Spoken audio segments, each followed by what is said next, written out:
అందరికీ నమస్కారం. కాయతి సంతోష్ రెడ్డి మా భర్త, నేను కాయతి మనీషా. మేమిద్దరం ప్రేమించి పెళ్లి చేసుకున్నాం. అందరి సమక్షంలో ఒప్పించి నేను లండన్లో మాస్టర్స్ చేసి 4 ఏళ్ళ నుండి ఇండియాకి వచ్చిన. నా జాబ్ అన్ని వదులుకొని ఇండియాకి రా, పెళ్లి చేసుకొని మనం ఇద్దరం కలిసి లండన్కి వెళ్దామని చెప్పి 3,80,000 జీతం ఎడిట్ చేసి నన్ను మోసం చేసి స్టాంపింగ్ ఉందని చెప్పి మోసం చేసి పెళ్లి చేసుకున్నాడు. తను ఎప్పుడంటే అప్పుడు డబ్బులు ఇచ్చిన ఒక సటన్ అమౌంట్ నాకు ఇవ్వాలి, అది ఇవ్వాలని అంటే బంగారం కుదబెట్టుకొని నన్ను టార్చర్ చేసి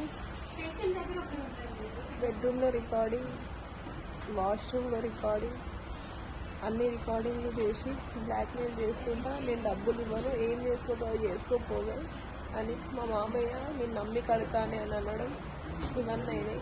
ఈ వేధింపులు తట్టుకోలేక ఎఫ్ఐఆర్ ఫైల్ చేశాను. ఫస్ట్ కౌన్సిలింగ్ చేస్తే కౌన్సిలింగ్కి కూడా రాలేదు. ఎఫ్ఐఆర్ ఫైల్ చేసినాక కూడా నువ్వు ప్రెగ్నెంట్ అయినావు, నువ్వేమంతున్నా తిరుగుతున్నావు, డబ్బులు ఇచ్చిన వాళ్ళకి నీకేదో లింక్ ఉందని ఎప్పుడు వేధిస్తుంటుండే. ఏమన్నంటే శంకర్ అన్న ఉన్నాడు నా వెనకాల. శంకర్ అన్న మనిషి కన్నీ ముదిరాజ్, తన అసలు పేరు ప్రవీణ్ ముదిరాజ్. ఆయనతో మా ఫ్రెండ్స్కి, నాతో వచ్చిన పెద్ద మనుషులందరికీ బెదిరించడం స్టార్ట్ చేసిండు.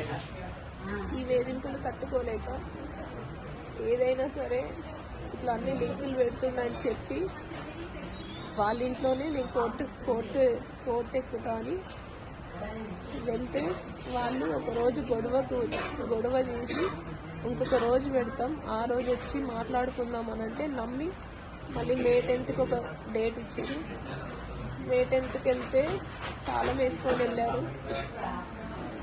మా హస్బెండ్ పేరు మీద ఒక సంథింగ్ ఉంటే అక్కడ స్టోర్ రూమ్లో తాళం తీసుకొని నేను ఆ ఇంట్లోకి వెళ్తే నా మీదికి 3 పోలీసులను పంపించారు.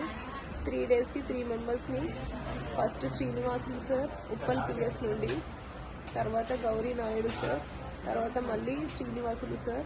రోజు ఇట్లా వచ్చిర్రు న్యూసెన్స్ చేస్తున్నా అని. ఏ ప్రూఫ్ ఉన్నా సరే సార్ నన్ను అరెస్ట్ చేయండి అని కూడా చెప్పిన, వాదించుకున్నాం. మళ్ళీ మా మామయ్య 4th డే వచ్చి 25 lakhs పోయిందని మళ్ళీ చెప్పిండు.